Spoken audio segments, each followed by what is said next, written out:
কবরের চাপ থেকে কারা রেহাই পাবে? একটি বক্তব্যে শুনেছিলাম কবরের চাপ নাকি সবাইকেই দেওয়া হবে। ভাইরা আমার, কবরের আযাব, বিশেষ করে কবরের প্রথম চাপ, আযাবটা শুধুমাত্র পাপিষ্ঠদের জন্যই হবে, কিন্তু কবরের যে একটা চাপ থাকবে, কবর প্রথমেই একটা চাপ দিবে। যারা কবরস্থ হবে না, বারজাখী জীবনে যে যেখানে তার ধ্বংসাবশেষ থাকুক, সেখানে একটা প্রেসার প্রত্যেকটা মানুষকে দেয়া হবে, একটা চাপ থাকবে। একটা হাদিসে আসছে নবী করিম সাল্লাল্লাহু আলাইহি ওয়াসাল্লাম বলেছেন, এই চাপ থেকে কেউ রেহাই পাবে না। যদি কবরের চাপ থেকে কেউ রেহাই পায়, তাহলে সে সাদ ইবনে মুআজ রাদিয়াল্লাহু তাআলা একজন সাহাবীর কথা বলেছেন, তিনি পাবেন। এছাড়া আর কেউ কবরের চাপ থেকে রেহাই পাবে না। তবে এটা আলমুল গায়েবের বিষয়, কেমন হবে সেটা একমাত্র আল্লাহ ভালো জানেন। এটা ঠিক, যারা ঈমানদার তাদের চাপটা হবে সহনীয়, যারা বেঈমান তাদের চাপটা হবে অসহনীয়। এই জন্যই কবরের এই জগৎটা সম্পর্কে সবচেয়ে বেশি ভয় পেতেন সাহাবায়ে কেরাম এবং খুদ রাসূল আকরাম সাল্লাল্লাহু আলাইহি ওয়াসাল্লাম সাবধান করতেন। তিনি বলেছেন, কবর হলো আউয়ালু মানাজিলিল আখিরাহ, আখিরাতের প্রথম ধাপ। যে ব্যক্তি এই ধাপে পার পেয়ে যাবে, তারপরে সব ধাপগুলো সহজ হবে ইনশাআল্লাহ।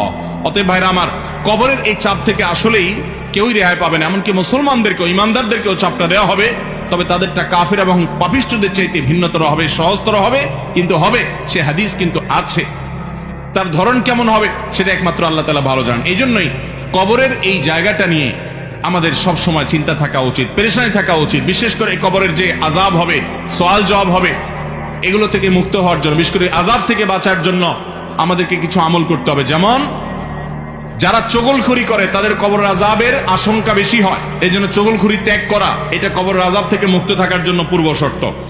আরেকটা হলো পেশাব থেকে ভালো করে পরিচ্ছন্ন হওয়া, পবিত্র হওয়া, ঘর বাড়ি জামা কাপড় শরীর পেশাবে মাখামাখি না করা, যত সম্ভব পেশাব থেকে পরিচ্ছন্ন থাকা। কারণ নবী রাসূলুল্লাহ সাল্লাল্লাহু আলাইহি ওয়াসাল্লাম বলেছেন, ইস্তানজাহু মিনাল বাউল, তোমরা পেশাব থেকে পবিত্র হও ভালো করে। ফাইন্না আম্মাতা আযাবিল কবরি মিনহু, কারণ বেশিরভাগ কবরের আযাব পেশাবের কারণে হয়।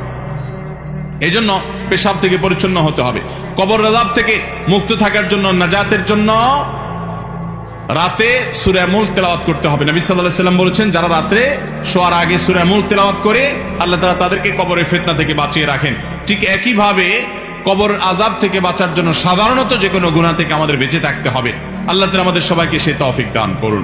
তাহলে ভাইরা আমার, কবরের যে চাপের কথা বলা হয়েছে, হাদিসের ভাষ্যমতে সেটা সকলকে দেওয়া হবে, এমনকি ঈমানদাররাও সেটা থেকে রেহাই পাবে না। এই জন্যই সাহাবায়ে কেরাম অনেক ভয় পেতেন কবরের জগৎ নিয়ে।